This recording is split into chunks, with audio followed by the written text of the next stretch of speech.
নমস্কার। যুক্তি তর্ক সঙ্গে অর্কয়ে আপনাদের স্বাগত। আপনাদের সঙ্গে আমি অর্কপ্রভ সরকার। বাংলাদেশের পরিস্থিতি উত্তর জটিল হচ্ছে। দেখুন, বাংলাদেশের স্বাধীনতার সময় থেকেই সেখানে মৌলবাদীদের প্রভাব ছিল। যত দিন গেছে মৌলবাদীদের প্রভাব বেড়েছে, এমনকি আওয়ামী লীগের সরকারও কখনো কখনো মৌলবাদীদের সঙ্গে পরোক্ষ সমঝোতা করেছে সরকার টিকিয়ে রাখার স্বার্থে। যে বিষবৃক্ষের বপন হয়েছিল সেই বিষবৃক্ষ এখন মহীরুহের আকার ধারণ করেছে। বাংলাদেশ নিয়ে আমি আগে একটা প্রতিবেদন করেছিলাম, সেখানে আমি একটা বইয়ের রেফারেন্স দিয়েছিলাম। এই বইটা আমি পড়েছি, আপনারাও পড়তে পারেন। The betrayal of east Pakistan, lieutenant general একে নিয়াজির লেখা।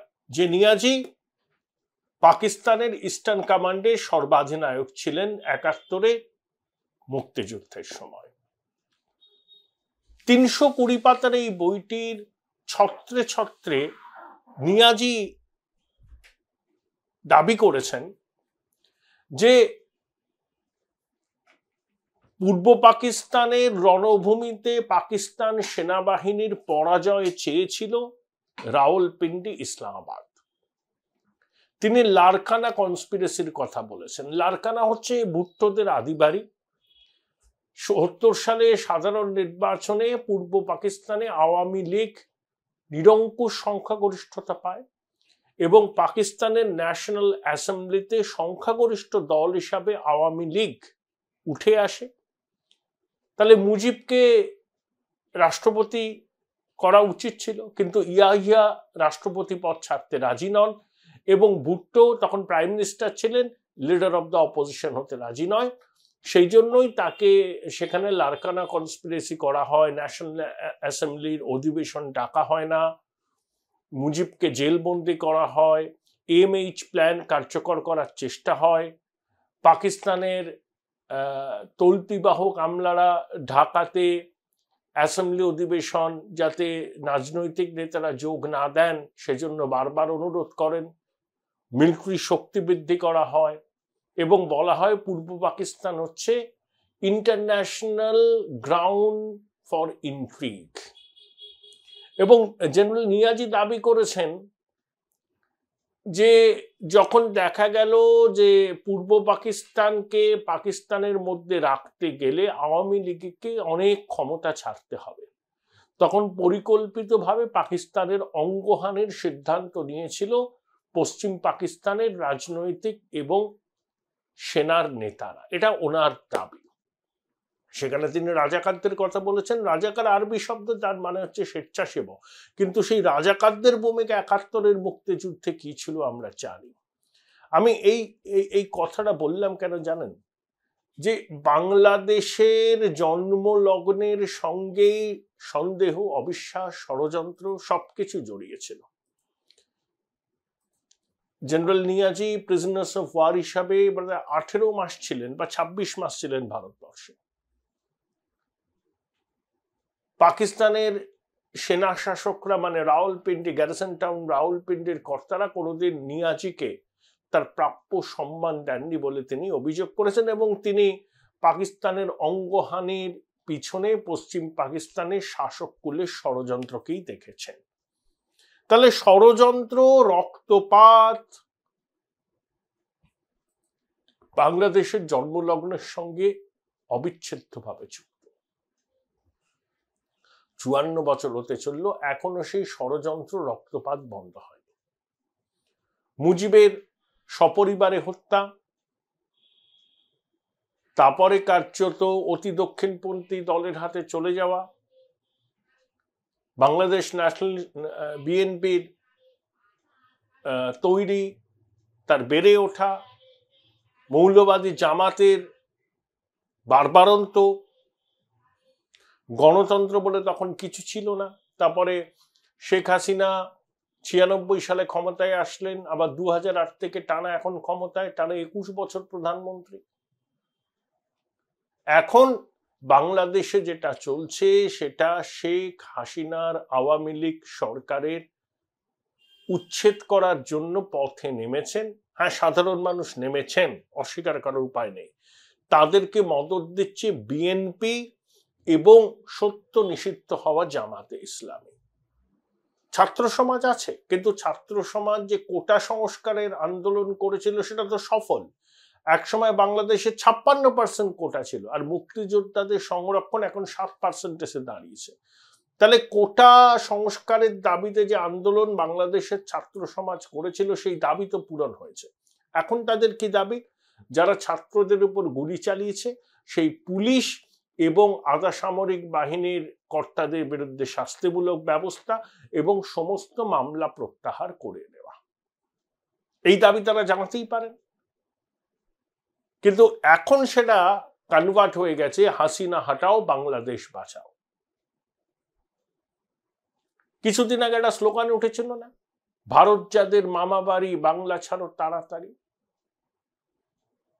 এনায়েতপুরে, সিরাজগঞ্জের এনায়েতপুরে ফাঁড়িতে ঢুকে পুলিশের কর্মীদের কুপিয়ে যারা হত্যা করেছে তারা ছাত্র নয়, তারা দুষ্কৃতী, তারা সন্ত্রাসবাদী এবং উপমহাদেশের শান্তি বিঘ্নিত করার শক্তি।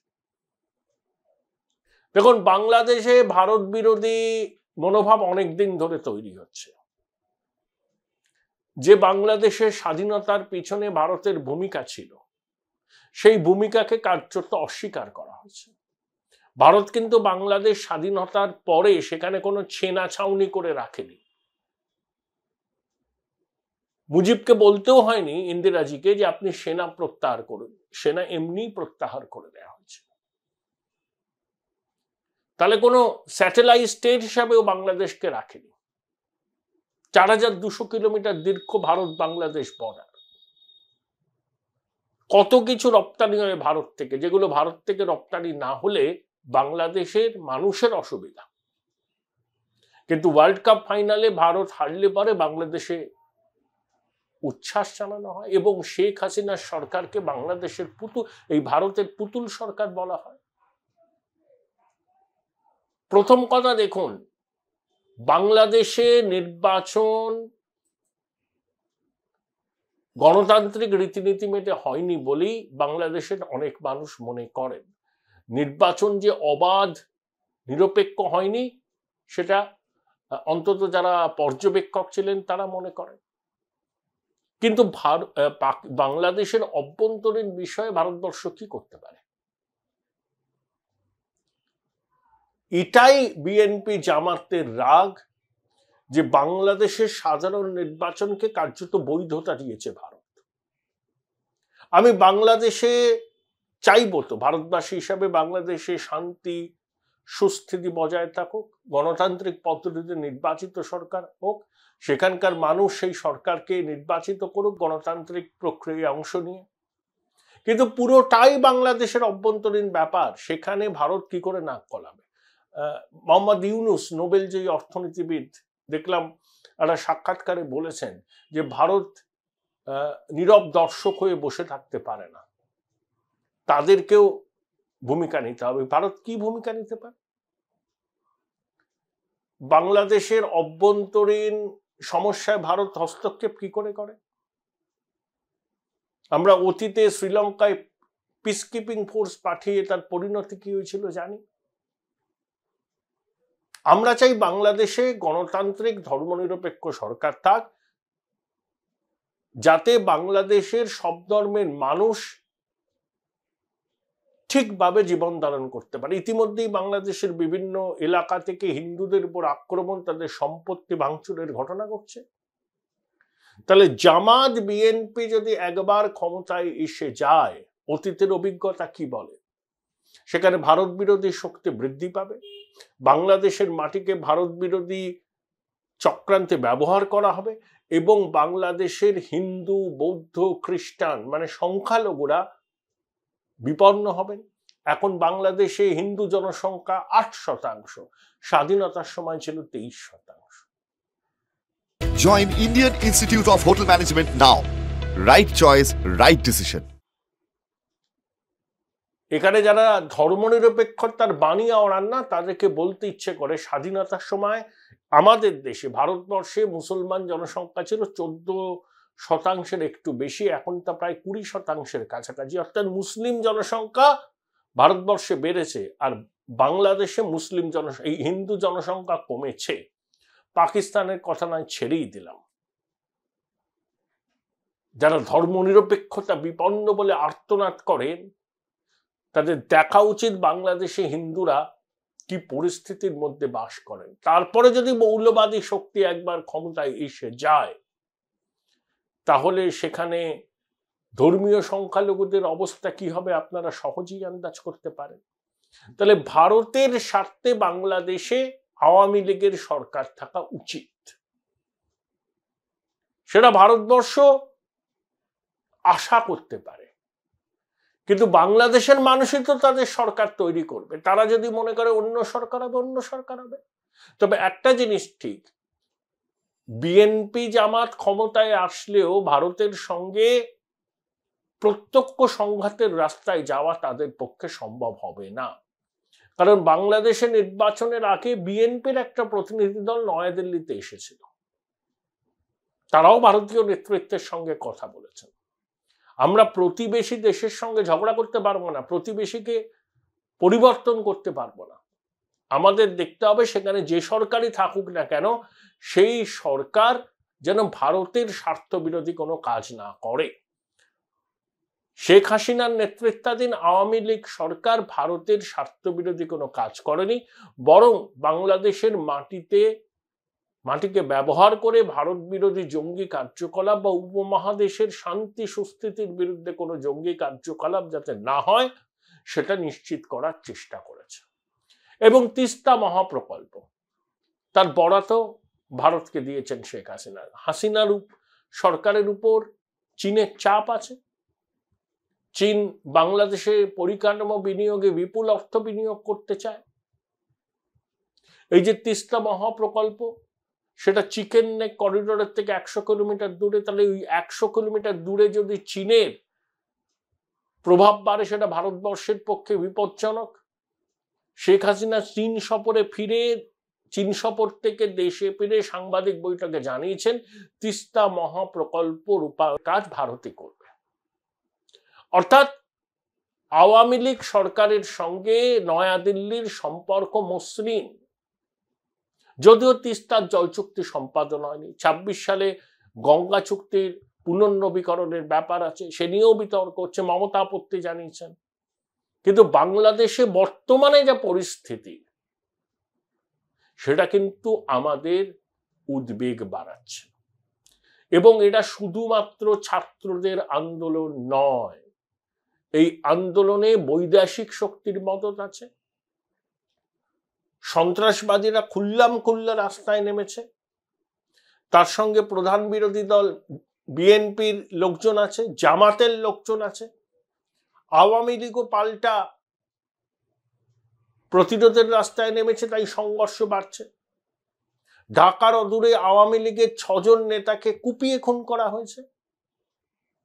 বাংলাদেশের অনেক মন্ত্রীদের বাড়ি আক্রান্ত হচ্ছে। শেখ হাসিনার বাসভবন গণভবনকে কার্যত দুর্ভেদ্য দুর্গে পরিণত করা হয়েছে। আন্দোলনকারীদের একটাই লক্ষ্য, হাসিনাকে সরানো, তদারকি সরকারের পরিচালনায় নির্বাচন সংগঠিত করা। বাংলাদেশে বিগত 2-3টে নির্বাচনে গণতান্ত্রিক পদ্ধতি অনুসরণ করা হয়নি এবং মানুষের জনমতের প্রতিফলন হয়নি বলে বাংলাদেশের একটা বড় অংশের মানুষের দাবি। এবং সেখানকার মানুষের অনেক অভিযোগ, ভারত সব জেনে বুঝে চোখ বন্ধ করে থাকে এবং ভারতের মদতেই শেখ হাসিনার সরকার আবার ঢাকায় ক্ষমতাসীন হয়েছে এবং সেজন্যই সেখানে ভারত বিরোধী মনোভাব বাড়ছে। ভারতীয় পণ্য বয়কটের ডাক দেয়া হচ্ছে। এতে পাকিস্তান, চীনের মদত আছে। আমেরিকা খুব জ্ঞান দিয়েছে বাংলাদেশের গণতান্ত্রিক পদ্ধতিতে নিয়ে। বাংলাদেশের টপ সিভিলিয়ান মিলিটারি অফিসারদের ভিসা পর্যন্ত বাতিল করার কথা বলেছিল ওয়াশিংটন। কিন্তু নয়াদিল্লি প্রথম থেকে ঢাকার পাশে আছে এবং শেখ হাসিনা সরকার যাতে ভারত বিরোধী জঙ্গি কার্যকলাপ বন্ধ করতে উদ্যোগী হয় সেজন্য নর্থ ব্লক সাউথ ব্লক সর্বতভাবে চেষ্টা করেছে, চাপ দিয়েছে। বিগত 2 মাসের মধ্যে হাসিনা দুবার ভারতে এলেন, একবার প্রধানমন্ত্রী মোদীর শপথ গ্রহণে, তারপর দ্বিপাক্ষিক বৈঠক করে, তারপর ঢাকায় ফিরে চীনে গেলেন, চীন থেকে ফিরে গণভবনে সাংবাদিক বৈঠক করে বললেন তিস্তা মহাপ্রকল্পের কাজ ভারতই করবে। অর্থাৎ আওয়ামী লীগ পরিচালিত সরকারের সঙ্গে নয়াদিল্লির এরকমই সম্পর্ক। কিন্তু পাকিস্তানের মানুষ, এই বাংলাদেশের মানুষের বক্তব্য শেখ হাসিনা নেতৃত্বাধীন আওয়ামী লীগ সরকার গণতান্ত্রিক পদ্ধতিতে নির্বাচিত হয়নি, মানুষ গণতান্ত্রিক অধিকার প্রয়োগ করতে পারেনি, তাই এই সরকার অবৈধ, সুষ্ঠু অবাধ নির্বাচন করতে হবে তদারকি সরকারের মাধ্যমে। সেই দাবি হাসিনা মানছেন না। এই হাসিনা বিরোধী জনতার অভিযোগ হাসিনার শক্তির মূল উৎস হলো নয়াদিল্লি। সেই জন্যই ভারত বিরোধী সুর চড়ছে, ভারতীয় পণ্য বয়কটের ডাক উঠছে। কি করবে নয়াদিল্লি? আমরা কি করতে পারি? আমরা ব্যাক চ্যানেল করতে পারি, আমরা সেখানকার আন্দোলনকারীদের মনোভাব কূটনৈতিক স্তরে বোঝবার চেষ্টা করতে পারি, পৃথিবীর অন্যান্য দেশের সঙ্গে কথা বলে কোনো সমাধান সূত্র হাসিনা সরকারকে দিতে পারি। বাংলাদেশে কোন দল সরকার করবে, কোন জোট সরকার করবে, সেটা বাংলাদেশের মানুষ ঠিক করবে, আমাদের সেখানে বলার কিছু নেই। কিন্তু আমরা আমাদের স্বার্থ দেখব সবার আগে। আমাদের স্বার্থ বিসর্জন দিয়ে কিছু করা যাবে না, সেটা নয়াদিল্লিও বোঝে। আমেরিকা হাসিনা সরকারের কাজকর্মে অসন্তুষ্ট, কিন্তু আমেরিকার হুঙ্কারকে আমরা ফুৎকারে উড়িয়ে দিয়েছি, কারণ আওয়ামী লীগের সরকার ঢাকায় থাকা ভারতের পক্ষে জরুরি বলেই নর্থ ব্লক সাউথ ব্লক মনে করে। এখন যদি পরিবর্তিত পরিস্থিতিতে হাসিনা সরকারের পতন হয়, হাসিনা যদি বাধ্য হন ইস্তফা দিতে, তখন বাংলাদেশে যে নতুন সরকার আসবে সেই সরকারের সঙ্গে আমাদের কাজ করতে হবে, কূটনৈতিক স্তরে দৌত্য চলবে। আমরা চেষ্টা করব অন্য কোন সরকার এলে বাংলাদেশের ভূখণ্ড থেকে যেন ভারত বিরোধী জঙ্গি কার্যকলাপ, জিহাদি কার্যকলাপ যাতে বৃদ্ধি না পায়। প্রতিবেশীকে আমরা বদল করতে পারবো না, এবং প্রতিবেশী রাষ্ট্রের সরকার কোন দল করবে, কারা করবে, সেটাও নির্ধারণ করার ক্ষমতা ভারতের নেই। আমরা নজর রাখতে পারি, আমাদের কোনো প্রত্যক্ষ হস্তক্ষেপ করা সম্ভব নয়। তাই মোহাম্মদ ইউনূস বলছেন যে কেন ভারত মিউট স্পেকটেটর থাকবে না, আমরা কি করব?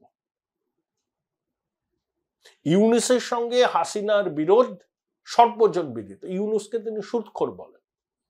বর্তমানে ইউনূস এখন ল্যাটিন আমেরিকা এবং ইউরোপে বক্তৃতা দিয়ে বেড়াচ্ছে।